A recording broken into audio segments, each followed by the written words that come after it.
Isang mapagpalang araw sa atin lahat mga idol.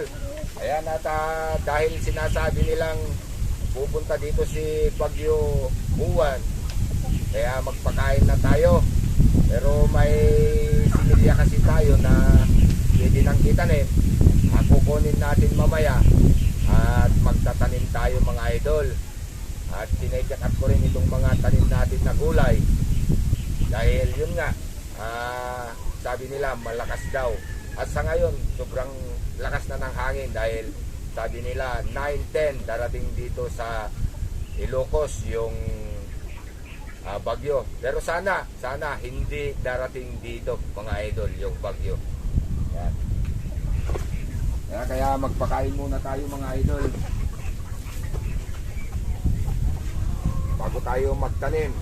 At check upin din natin itong mga gamit natin dito mga idol para pag talagang darating yung bagyo, wala tayong masyadong iniisip. Yan.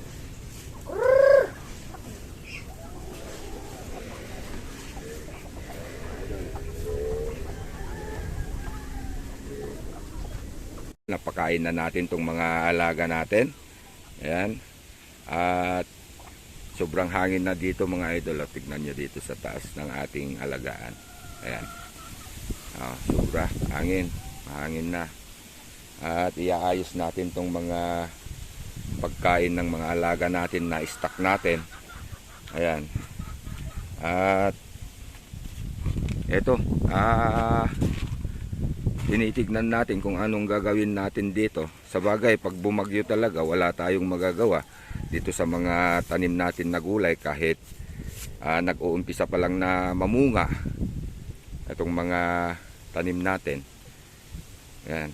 Pero tuloy-tuloy pa rin mga idol, magtatanim pa rin tayo kahit sinasabi nilang may bagyo, wala pa naman mga idol. Ayan o, lakas na ng hangin dito. Saka sobrang kulimlim na. Yan, kahit umaga pa lang. Yan, pero magandang magtanim ngayon dahil yun nga, hindi mainit. Kaya magtatanim tayo mga idol, kukunin lang natin yung similya na itatanim natin. Yan. Kukunin lang natin mga idol. Yan. Yan, dadaanan natin tong mga alaga natin mga idol.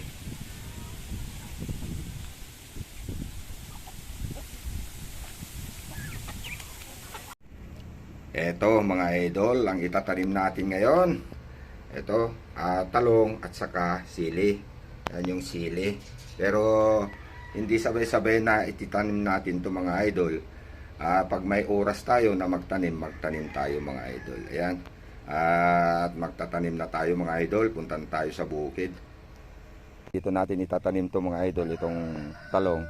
At nataniman na rin yung lampas tong guide natin na tali mga idol ng labanos at saka sitaw. Ayan naman yung naghaharbesan na natin ng gulay sa ngayon mga idol. Ayan din yung ating alagaan. Yan, banda yan. Yan. Ayan o. Banda yan. Sana mataniman natin lahat to ng gulay mga idol. Dahil itong tabi, tumubo na yung mais na tanim. Yan. Tumubo na. Ayan, tanim muna tayo mga idol.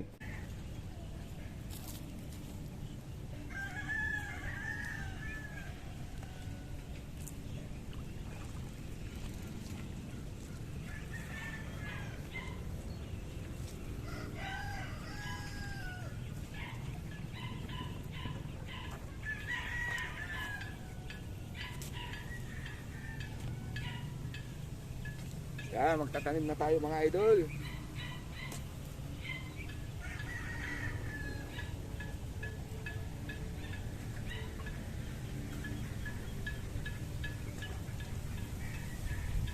Diligan natin agad mga idol kasi malalanta ito. Pag di natin didiligan agad.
Yan, kailangan dilig agad mga idol kasi malalanta to.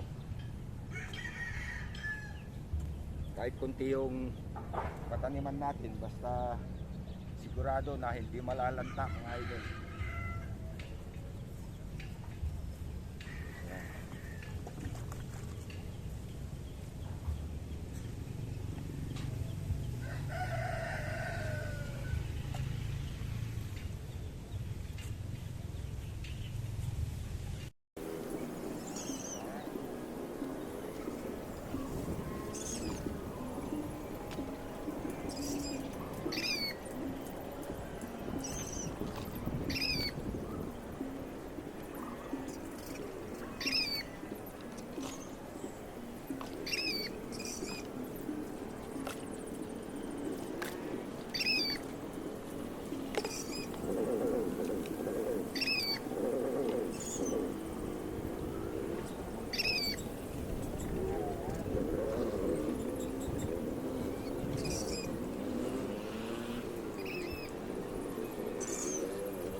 Ayan mga idol, ito lang ang kinaya natin itanim ngayong hapon.